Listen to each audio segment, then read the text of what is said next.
Alors, c'est la dernière semaine de l'année de 2024 et c'est le moment de commencer à penser aux résolutions que tu vas décider pour toi pour l'année de 2025.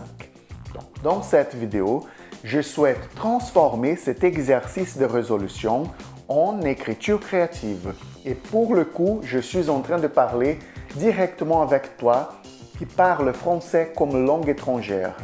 Et ma suggestion, c'est d'utiliser cette activité d'écriture pour mieux maîtriser les temps du futur. Le futur simple, le futur composé et le futur intérieur. Ça va te donner une idée de manière plus globale et en même temps concrète des nuances entre ces trois temps verbaux.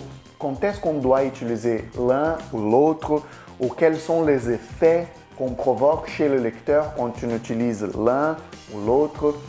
Je suis Guilherme Durand, je suis linguiste. Je suis aussi la personne qui demande à toi. Profite exactement ce moment pour liker cette vidéo et pour me suivre. Comme ça, tu ne vas pas perdre le prochain contenu.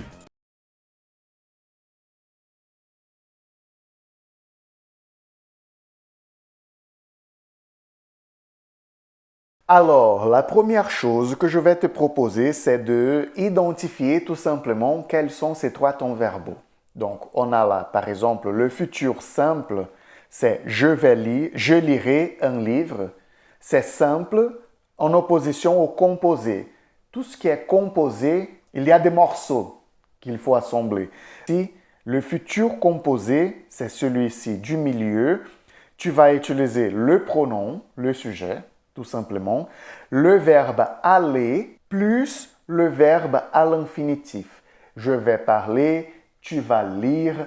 Et là, nous avons que son style, il est plutôt informel, naturel, courant. Ça participe très souvent à l'oralité et le contexte d'usage. Une action imminente ou très proche dans le temps, une décision déjà prise, ou souvent à l'oral ou en conversation. Et là, comme exemple, j'ai donné, je vais commencer à écrire mon roman. C'est une décision prise. C'est quelque chose que tu sais quand tu vas le faire, ou même si tu ne sais pas exactement quand tu vas faire ça, mais tu sais que tu vas le faire. Ça, c'est déjà concret.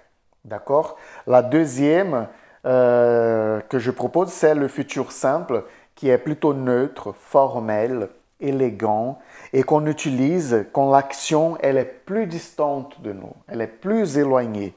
Ou sinon, c'est une déclaration générale ou une sorte de prédiction. Et ça participe au champ des écritures qui sont plus soignées ou sinon plus officielles. C'est le langage littéraire, normalement, on va attribuer ce temps verbal, alors que c'est faux, hein, dans le champ littéraire, on utilise les deux. Il n'y a pas cette distinction. Et là, par exemple, c'est « j'écrirai un roman cette année ». Tu vois pas exactement quand est-ce que tu vas écrire ce roman l'année prochaine, mais c'est dans le plan, c'est dans le projet. J'écrirai un roman l'année prochaine. C'est différentes nuances entre le futur composé et le futur simple. OK? Et maintenant, on va passer au futur intérieur. À son tour, le futur intérieur est également composé de deux verbes, le verbe principal et le verbe auxiliaire. Le verbe principal, il sera conjugué au participe du verbe, comme par exemple dans le passé composé, j'ai écrit, j'ai parlé avec l'accent là. Donc, ce parler, il est le participe du verbe, le participe passé. Et tu vas prendre ce verbe et le verbe auxiliaire, avoir ou être. Ce verbe sera au futur. Dans le passé composé, le verbe auxiliaire, il est au présent. Maintenant, tu vas conjuguer ce verbe auxiliaire au futur, dans le futur. Donc, tu vas avoir « j'aurais écrit mon roman » à la fin de 2025. J'aurais lu un livre par mois pendant l'année de 2025. On va l'utiliser, il est en temps complètement narratif, analytique, réfléchi. C'est un temps verbal qu'on va utiliser pour les actions qui seront terminées avant une autre action dans le futur, ou sinon ça parle aussi des scénarios et des projections futures, comme des projections complexes. Comme dans l'exemple là, quand j'aurai fini mon roman, je chercherai un éditeur. Tu vois que tu mets ce temps verbal aussi pour établir une certaine séquence d'actions qui viendront dans le futur. Et maintenant, nous allons parler plus concrètement de cette activité qui est la consigne d'écriture. OK? Donc, la première chose que tu vas faire, c'est prends ta liste de résolutions pour l'année prochaine. Prends la liste, viens avec la liste tout entière. De cette liste, tu vas choisir une seule chose. Tu n'as pas besoin de faire un plan de 5, 10 résolutions pour l'année prochaine pour sentir que tu as échoué partout. C'est pas ça le but. Le but, c'est vraiment de construire un plan possible. Et pour ça, on va utiliser l'écriture créative. Donc, dans cette liste, choisis une seule chose. Et tu vas travailler avec cette seule chose. Une fois que tu as fait ton choix, tu vas maintenant écrire une lettre à toi-même. Tout simplement. Cher moi. Personne ne va lire, peut-être moi, si tu m'envoies. Dans cette lettre, tu vas présenter quelle est ta résolution. Tu vas dire ta résolution et pourquoi elle est importante pour toi. Pourquoi maintenant cette résolution? Attention au temps verbal que tu vas utiliser ici maintenant. Hein. Tu vas utiliser le futur composé. Oui, c'est le temps verbal qui indique les décisions prises. Je vais arrêter de fumer. Je vais commencer à être sportif. Voilà. Je vais faire attention à mon alimentation. Hein. Je vais écrire plus souvent en 2025. Ça peut être ça. Donc, tu vas présenter ta résolution en utilisant le futur composé, qui est le temps qui donne la certitude de l'action, qui va transmettre cette idée de décision prise. Une fois que tu as fait ça, tu vas choisir 3 étapes. Tu peux choisir le nombre d'étapes que tu souhaites. Le plus d'étapes tu donnes, le plus tu détermines quels sont les pas, les démarches que tu dois faire pour que cette résolution prenne effet. Donc, tu vas choisir quelques étapes pour pouvoir échelonner, faire des étapes concrètes pour arriver à ton objectif principal. Ce sont comme les objectifs secondaires. Si par exemple ta mission est arrêter de fumer, qu'est-ce que tu dois faire pour arrêter de fumer? Ne plus acheter des cigarettes. Ne plus rester à côté des gens qui fument quand elles sont en train de fumer. Donc, tu vas choisir ces étapes pour ta résolution. Et ces 3 étapes, tu vas les décrire en utilisant le futur simple. Parce que tu ne sais pas exactement quand est-ce que ça va prendre forme, mais tu sais que ça sera dans le futur. Et ça sera dans un futur qui est en train de s'organiser devant toi. Tu as la certitude de la résolution avec le futur composé. Pour faire ce futur composé, pour faire cette résolution devenir une réalité, tu vas établir des étapes et ces étapes, tu vas utiliser le futur simple. OK? Et pour terminer, tu vas décider qu'est-ce que tu auras accompli, qu'est-ce que ça aura apporté à toi à la fin de l'année. Donc, tu vas te projeter en 2025 pour dire en décembre de 2025, j'aurai réussi à avoir des dents plus claires parce que j'ai arrêté de fumer. Ou sinon, j'aurai une alimentation plus réglée et plus saine pour que je profite des moments de fête sans culpabilité. Voilà, c'est tout simplement comme ça. Tu vas te projeter en décembre pour regarder derrière tout ce que tu auras accompli.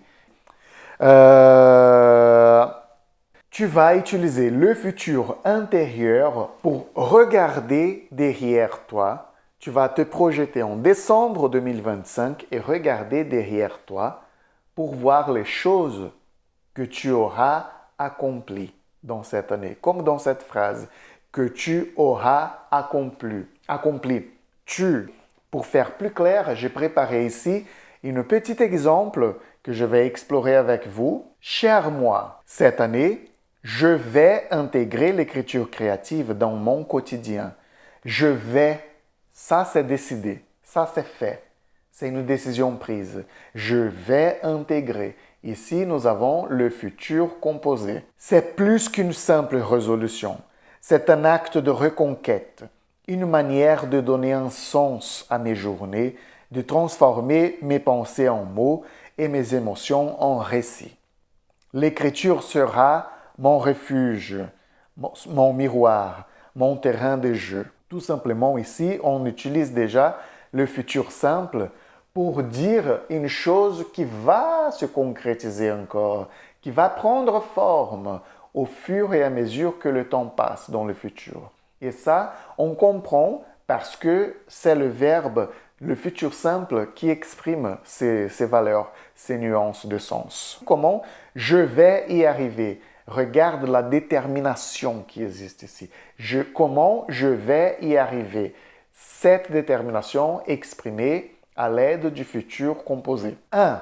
J'écrirai 15 minutes chaque matin.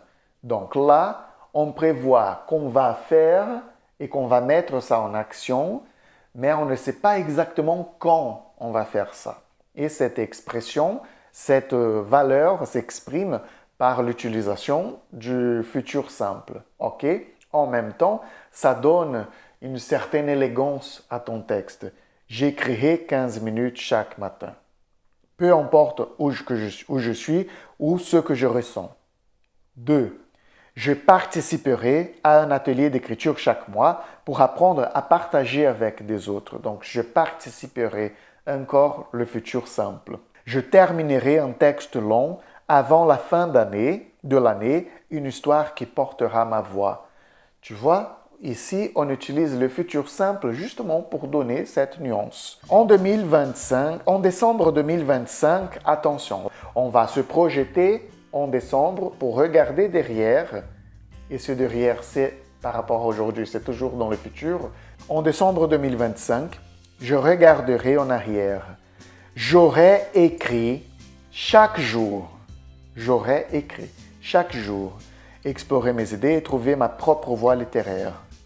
J'aurais rempli un carnet entier de pensées. Voilà, j'aurais rempli. Encore une fois, le futur intérieur.